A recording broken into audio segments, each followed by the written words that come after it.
ঈদুল আজহা উপলক্ষে কোরবানির পশুর বর্জ্য অপসারণের সার্বিক পরিস্থিতি জানাতে ব্রিফিং করছেন ঢাকা দক্ষিণ সিটি কর্পোরেশনের প্রশাসক মোহাম্মদ আব্দুস সালাম। নগর ভবনের অডিটোরিয়ামে চলছে এই সংবাদ সম্মেলন। আমরা সরাসরি চলে যাচ্ছি সেখানে।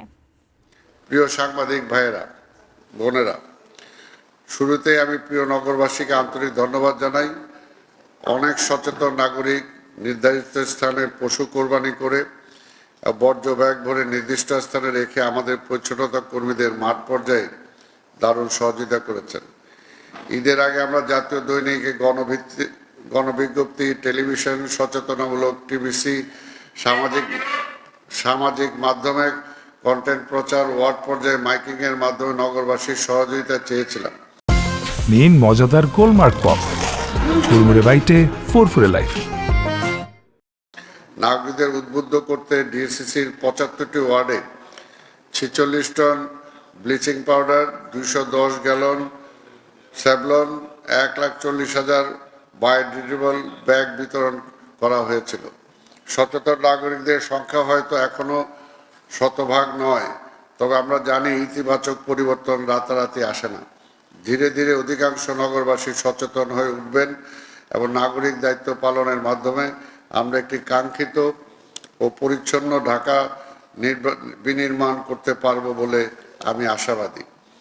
দ্বিতীয়ত, আমি ধন্যবাদ জানাতে চাই আপনাদের।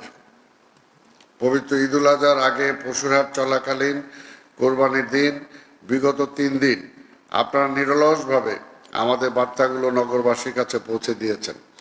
আপনাদের এই ভূমিকা জনসচেতনতা তৈরিতে ইতিবাচক প্রভাব ফেলেছে। এছাড়া বর্জ্য ব্যবস্থাপনায় ডিএসসিসির সাফল্যের সংবাদ প্রকাশ করে যেমনি আপনার পরিচ্ছন্নতা কর্মীদের মনোবল বাড়িয়েছেন, ঠিক তেমনি এই বিশাল কর্মযজ্ঞের কিছু অনাকাঙ্ক্ষিত ত্রুটি বিচ্যুতি ও বস্তুনিষ্ঠভাবে তুলে ধরেছেন, যা আমাদের সংশোধনের সুযোগ করে দিয়েছে। আপনাদের এই চমৎকার পেশাদারিত্বের জন্য আমি গভীর কৃতজ্ঞতা ও সাধুবাদ জানাচ্ছি। প্রিয় সাংবাদিক ভাই ও বোনেরা, আপনারা বিগত কয়েকদিন সার্বক্ষণিক আমাদের সাথে মাঠ পর্যায়ে ছিলেন। আপনারা নিশ্চয়ই অনুধাবন করেছেন যে বিদ্যমান বাস্তবতা এত বিপুল পরিমাণ বর্জ্য দ্রুততম সময় অপসারণ কতটা বড় চ্যালেঞ্জ।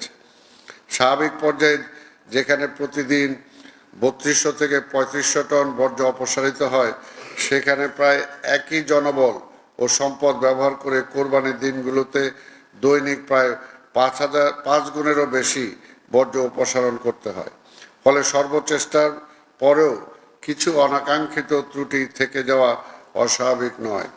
ধৈর্য ধরে ডিএসসিসির উপর আস্থা রাখার জন্য আমি নগরবাসীর প্রতি কৃতজ্ঞতা প্রকাশ করছি।